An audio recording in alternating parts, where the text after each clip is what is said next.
Welcome into OutKick the Show. I am your fearless leader, Clay Travis. I know that some of you right now are sitting around and you are watching the College World Series in action. Lots of fireworks between the battle of UT's Tennessee going up against Texas in an elimination game. Texas leads right now 7-4. Just finished the second day of the Clay and Buck Show. Appreciate all the support that you guys have had for that show. Airing at 12 Eastern, 9 a.m. Pacific, 10 a.m. in the Mountain Time Zone, 11 a.m. in the Central Time Zone.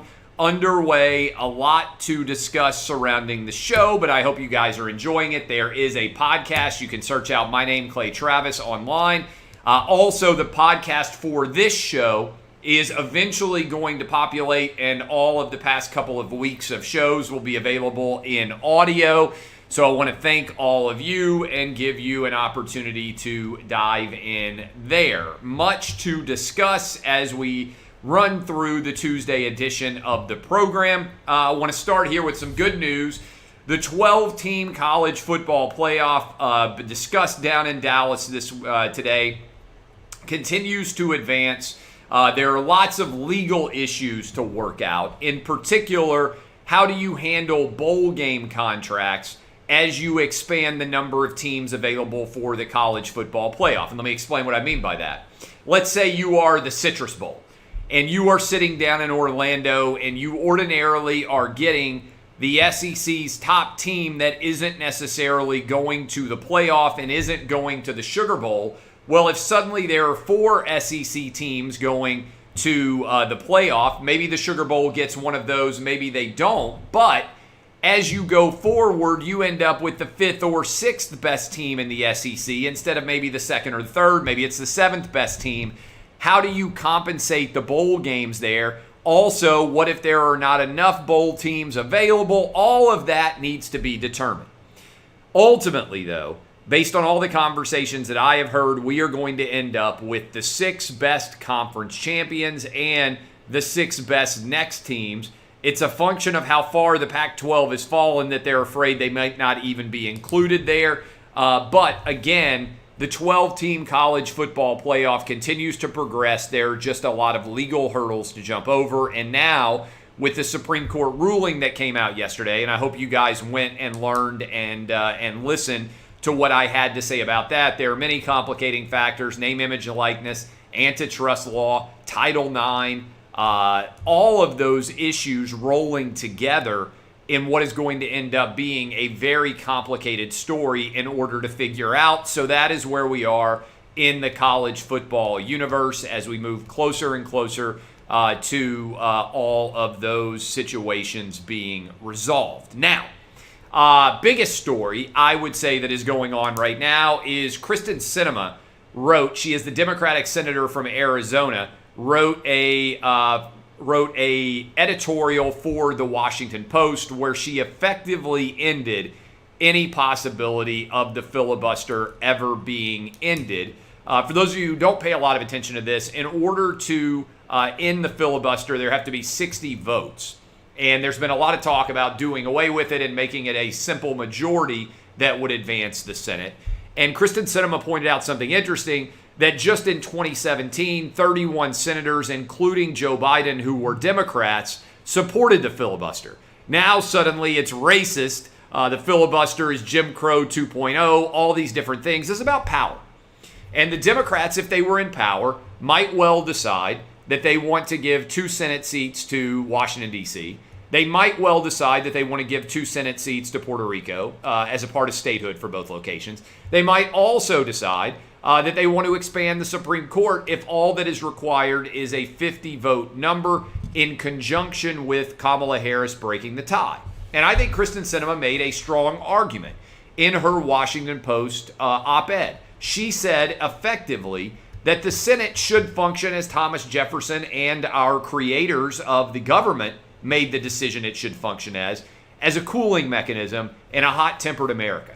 The House is going to be the hot temper. As Thomas Jefferson talked about, the Senate is supposed to be the saucer that allows the hot-blooded American public to cool off a little bit. And the metaphor that is either true or false, I don't know, but he poured his hot coffee or hot tea into a saucer and said the Senate basically functions in that manner to calm everything down. Well, in addition to that, as Kyrsten Sinema pointed out, if a bare majority decides everything, then we're going to have massive swings every couple of years based on who controls the Senate, who controls the House, who's in the White House.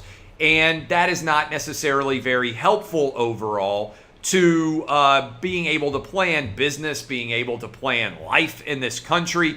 And so rapid swings from one direction to another don't make a lot of sense. And again, I think the strongest part of Kyrsten Sinema's editorial, which has been echoed by the way, Joe Manchin, is in pointing out in her Washington Post editorial that just a couple of years ago, 31 different Democratic senators were in favor of preserving the filibuster. That was when the Republicans controlled the House, the Senate, and the White House, with Donald Trump winning election. Now, why is this significant? Well, it's significant because it effectively ends the talk of the filibuster, and it also ties in with the voting rights bill that is not going to become law. Now, I'm not sure if this is a legal bill anyway, because it would eventually go through all the courts, and we'd have to determine whether you can federalize state election law in the first place or if that violates principles of federalism. It's an intriguing question that I don't think we have an easy answer for. But effectively, Joe Biden's agenda is running into the cold, hard facts and logic here. And there's going to have to be a decision made about whether or not he's willing to be bipartisan and work with Republicans, or if he's going to keep trying to use whatever parliamentary measures he can to advance his agenda while he can.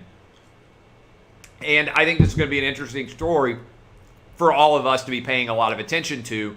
But again, I'd encourage you to go read the editorial that Kyrsten Sinema wrote. I'd also encourage you to read what Joe Manchin wrote in his local West Virginia paper, where he came out basically acknowledging that he is in favor of not changing things with the filibuster. And by the way, Sinema and Manchin in the Senate are going to get a lot of attention, but also there are other senators in New Hampshire and also in Montana that do not appear to support in any way ending the filibuster. This thing has officially ended, I think, the expansive run-up of Joe Biden's power. He had a lot of money spent already. We'll see what happens with the budget going forward, but I think we are going to slow down in a massive way as a result of this decision. There's not just one senator, there's probably four that would have to be persuaded to vote in favor of a filibuster, and I don't think that is actually going to happen. Speaking of the Senate, Herschel Walker is now hinting that he is going to run for the Senate out of the state of Georgia. And I thought this was interesting because I put up a poll question for all of you out there to decide whether or not you think that it makes a lot of sense going forward as it pertains to Herschel Walker running for the Senate. And over 15,000 of you have voted so far. Should Herschel Walker run for Senate against Raphael Warnock in Georgia in 2022? That's next year. 88% of you said yes, he should run for the Senate. I think Herschel Walker would win in a massive margin. Let me explain why. Look at what just happened in Alabama. Now, Alabama and Georgia are very different states. We understand that. But they border each other. And Alabama made the decision to elect Doug Jones to the Senate a couple of years ago. Why did Doug Jones win in the Senate race? Because Alabama had made the decision to nominate Roy Moore, and then there were a lot of negative stories that came out about Roy Moore. And as a result, Doug Jones, a Democrat, won by a small margin in an election race to represent the state of Alabama. Well, then there are all these Republicans who line up to run, and you know who ended up winning? Tommy Tuberville, former Auburn football coach. Now, it's not like Auburn is that popular in the grand scheme of things in the state of Alabama. They are like Ireland to Alabama's England. They are a minority inside of the state. And so Tuberville, not only did he win the Senate election, He won all over the state of Alabama, even including up till the last couple of results, even in Tuscaloosa, where he had beaten Alabama at one point 6 years in a row. Remember Fear the Thumb when Auburn won 6 straight years beating Alabama in football. Tommy Tuberville is now a senator representing the state of Alabama. So, Herschel Walker, I would argue, is probably the most popular person in the state of Georgia overall. I can't even think. Maybe you guys can in the comments, Facebook, YouTube, Twitter. You can share with me someone who is more popular in the state of Georgia than Herschel Walker. But if he were to win, I think that he would beat Warnock in 2022. And that's because Herschel is the most popular person in the state of Georgia. He's also been a prominent ally of Donald Trump who has encouraged him to run. So I think he would have all of the Trump supporters. I think he would have the vast majority of the Georgia Bulldog fans who still think about Herschel when they won their national championship back, I believe, in 1980, which was 41 years ago now, I guess, that Herschel won the national championship for Georgia. And he remains an iconic figure all over the state of Georgia, one of the most popular athletes in the entire country. In fact, the only athlete I can even think of, this is a fun debate, how many different athletes are more popular in their respective states right now than Herschel Walker in Georgia? Some ideas for you. I would say probably Peyton Manning in Tennessee. Maybe Tim Tebow in Florida. Probably still Tom Brady in Massachusetts. Other than those three, I can't think of very many people who would be more popular. Is Vince Young still insanely popular in Texas? Maybe. Can you think of any athletes more popular in their individual states than Herschel, than Peyton Manning, than Tim Tebow, and maybe Tom Brady in Massachusetts? Jeter in New York? I don't know. Maybe. There aren't very many people out there that are anywhere near as popular as Herschel is in his state, which is why I think he would beat Raphael Warnock. I think he would win in the state of Georgia, and that could potentially flip the Senate races and the Senate control back to Republicans, depending on how things go in 2022 otherwise. By the way, that's a fun debate, and I may trot it out on social media and see how many of you can come up with other athletes who are more popular. Certainly, like in Canada, for instance, Wayne Gretzky is probably more popular, but I don't know the provinces of Canada well enough. But inside the United States, I would go probably number one, Peyton Manning in Tennessee. I don't think you can underrate how popular Peyton Manning is in Tennessee. I think probably in the second spot, I might be going with Tebow in Florida because I do think Tebow is still wildly popular in Florida, although he's a little bit controversial because he's more political. Herschel in Georgia, and Peyton Manning, by the way, would also be really popular in Indiana, but I think he's also super popular in Tennessee. And Peyton Manning would be popular, by the way, in Colorado, too. John Elway in Colorado, probably up on the list of popular characters. And Brady in Massachusetts, just because you have to have a long-term connection, I think, to be wildly popular. That's going to be a fun topic. I'm going to toss that up on social media and let you guys weigh in. College World Series, as I said to start this show, is underway right now. Vanderbilt last night, congratulations to NC State. 1-0 win. NC State now in tremendous shape to wait and see what's going to happen in the loser-style bracket. We will have tomorrow, I believe, Vanderbilt will be playing Stanford in an elimination game to see who advances to have to beat NC State twice. That will be an intriguing game to watch tomorrow night.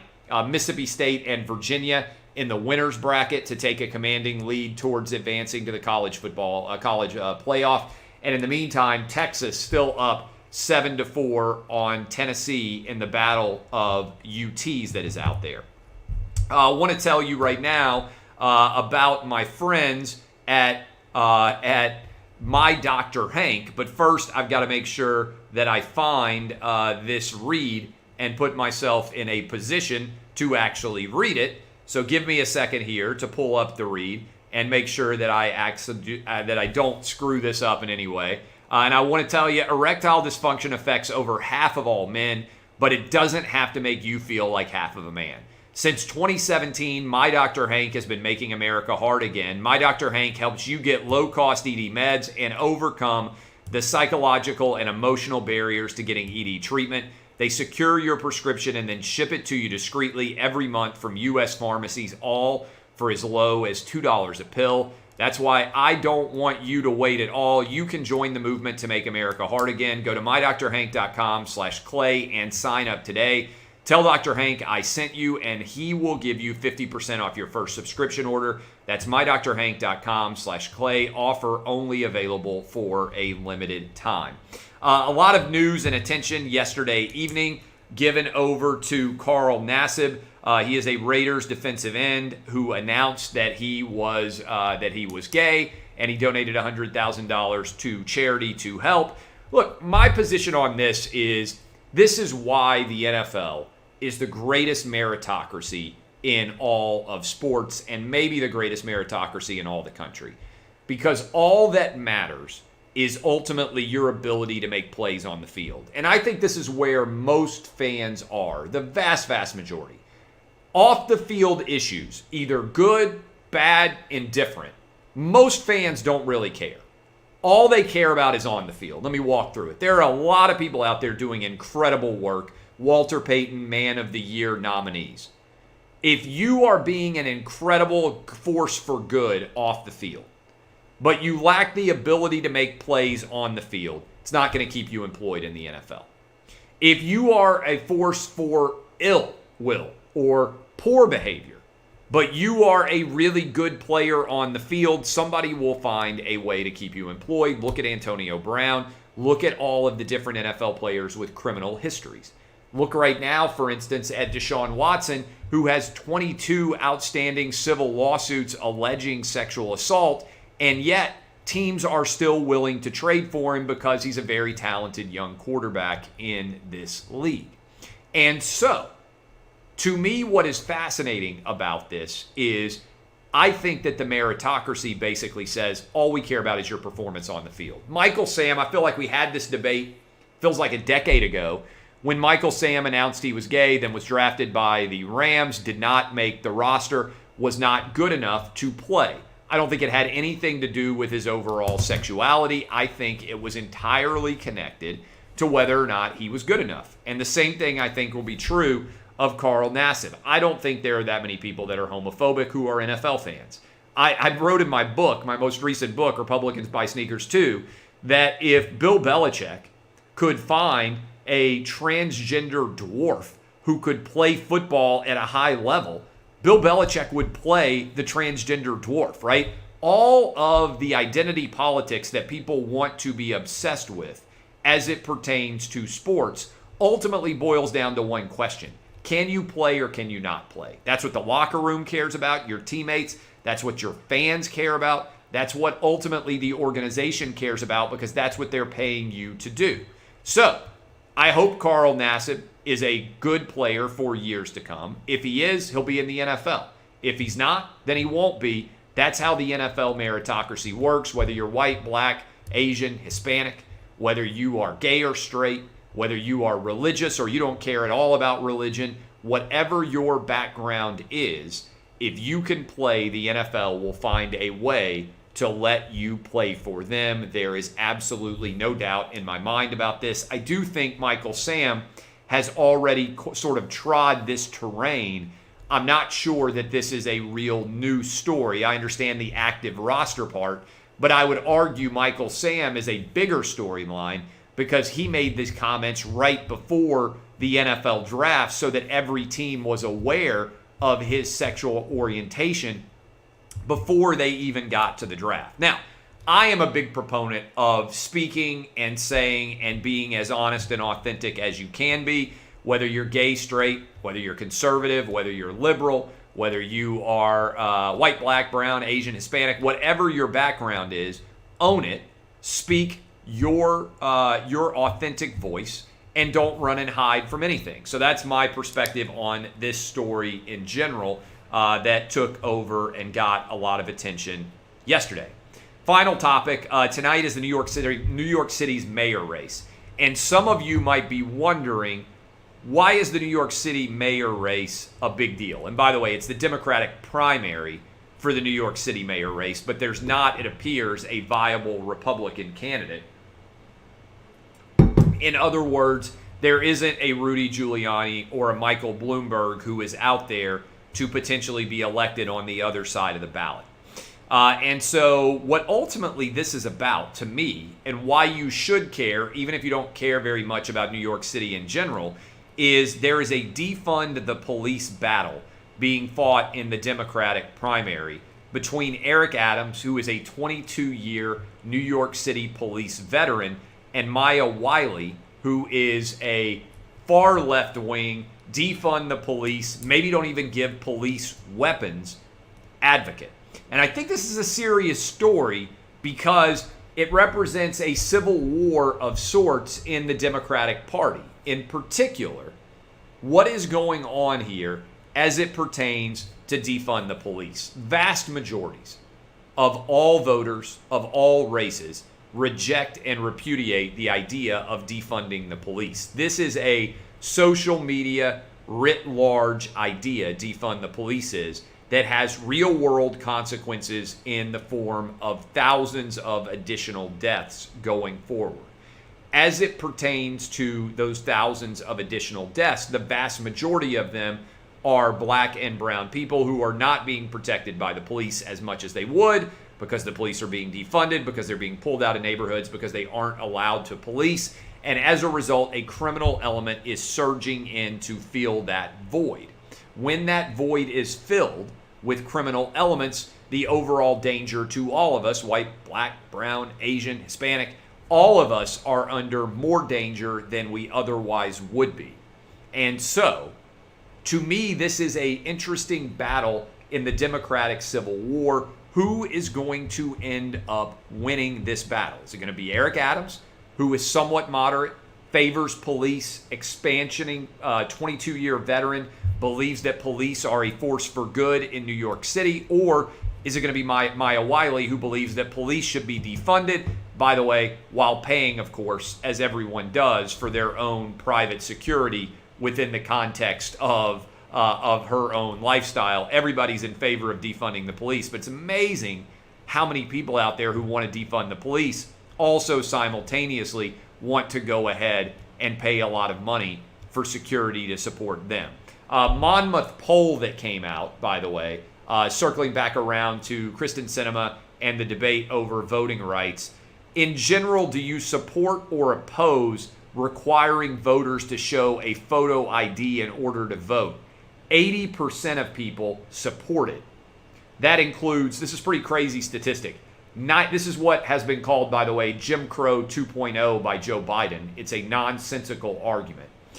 Overall, 80% of people support showing a photo ID in order to vote, including 91% of Republicans, 87% of independents, 62% of Democrats, 77% of white voters, 84% of non-white voters support having a photo ID in order to vote, including 81% of those making less than $50,000 a year in income. This idea of needing a license to vote or a photo ID to vote is not remotely controversial. It's the very basic form of electoral security. And let me just represent this. I didn't get the vaccine yet, but I was scheduled to get the vaccine. Publix sent me an email telling me that if I was going to get the 1-shot vaccine or the 2-shot vaccine, you know what I had to bring? My insurance card as well as a photo ID. So I was required to bring a photo ID to get a vaccine shot, which is pretty wild to think about, considering how many people out there are trying to argue, oh, you know how racist it is to require a photo ID. Folks, it ain't complicated to get a photo ID. Everyone should have a photo ID, period, no matter where you live, and everybody should have a photo ID to show up and vote. That, to me, is the most basic essence of electoral security. All right, I love all of you. I'm going to be live in 30 minutes. DBAP, unless you need to SBAP. I am Clay Travis. This has been OutKick the Show. I appreciate all of you. Fox Bet Live will be on in 30 minutes. It's 5 o'clock Eastern, 4 o'clock Central, 3 o'clock Mountain, 2 o'clock Pacific on FS1. This, though, is OutKick the Show. DBAP, unless you need to SBAP.